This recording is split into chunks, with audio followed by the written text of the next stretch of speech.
Hey guys, my favorite movie of all time is a movie called Field of Dreams.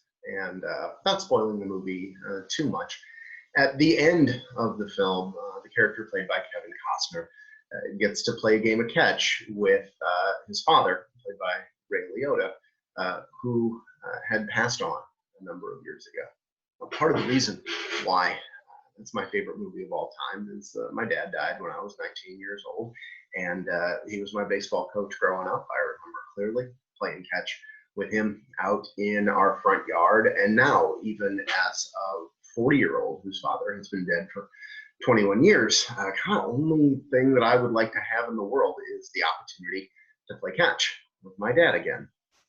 Now, I tell you that to explain the concept of selecting a topic or looking at audience analysis. Obviously, because of my personal experience, the topic of a movie about a man who gets to play catch with his dead father is going to have a lot more impact than if you have a difficult relationship with your still alive father. People look at things through different ways, as we looked at in an earlier video message on the value of perception for communication. But let's let let's look into some concepts for the week.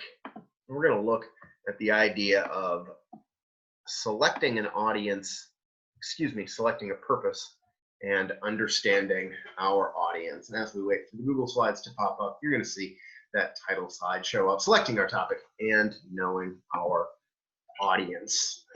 Now, when we look at the types of presentations, understand that we are kind of painting with a broad brush here, but at least in UC 120, we're going to cover all forms of these communications. The first being an epideictic presentation. A form of this will be our introductory speech for the class, where we will be introducing ourselves by comparing our life to an object. Now, this is one type of a presentation that kind of exists all over the place. It can be an after dinner speech, more of a speech to entertain. This is the type of presentation where if you are to give a speech at a wedding, a similar thing would happen there. It's also where a eulogy would fit in. They often are story based, and later on in this course, we're going to spend some time talking about story.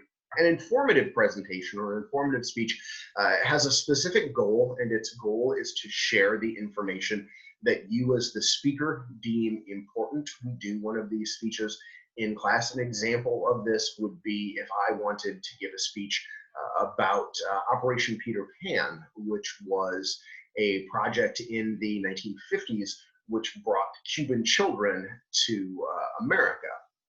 Maybe I wanted to look at more of a persuasive style. Persuasion, kind of by its nature, means that you want to change or to reinforce an audience member's views. The difference between those two being whether or not your audience members agreed with you beforehand. As an example, if I wanted to deliver a presentation on why you should choose to attend Capital University while you were literally a student at Capital University, I wouldn't really be looking to persuade you there. However, if I wanted to do a persuasive speech on why Prince is the greatest musician of all time, then clearly, unless you already agree with me, which to be fair, you should, it's great, I would need to go through different approaches towards that. And with each of these in class, we're going to break down how they work by themselves so they get their own bit. So when we look at topic choosing, we need to look at three different things. We need to be able to look at the audience, the occasion, and we need to be able to look at ourselves. We're going to spend some time in the next slide talking about audience analysis. So let's move on a little bit to the occasion. When we give a speech in class, we need to be able to understand the circumstance under which we are speaking. What are literally my, as the instructor's, expectations of you, which I do. I give you a rubric and say, here is literally what is expected of you in terms of time frame, in terms of the various topics that are allowed. Spoiler, the topics are essentially, you can choose what you like with the exception of you can't get me fired, meaning that you can't do something that if it came back that I allowed you to give a speech in class on it, I would get in trouble for, like promoting physical violence. Also, you can't make yourself look stupid, which I define as you can't do anything openly racist or sexist or homophobic or genuinely hate-filled. Finally, though, you need to be able to look at yourself. What do you find interesting? If I forced you to give a topic on the War of 1812, unless you really love history, we're going to see in both your verbal and nonverbal delivery that you're not particularly excited about the topic. But ask me to give a topic about baseball, and I'm going to be excited on almost every level of it. Ask me to give you a speech on why professional wrestling is an American art form, something that I genuinely believe, and I'm going to be so excited. And we're going to break down later in the class why verbally and non-verbally we actually are able to show those things. So like I said, we're going to look a little bit more at audience analysis. And when we understand our audience better, it allows us to tailor a message. Think about this in an interpersonal, which is one-on-one communication, and how we might tailor a message towards a situation or to a specific group of people. Let's say, for example, that your relationship with your parents is as such where under no circumstances is it okay for you to use curse words in front of them. I'm sure based off of previous classes that more than a handful of you are like, yeah, that's absolutely the case. I'm not allowed to curse in front of my parents. Now, think about situations under which you may, by your own choice, choose to curse in front of other people. We change the way that we communicate based off of our situation. Take it a little bit further, though.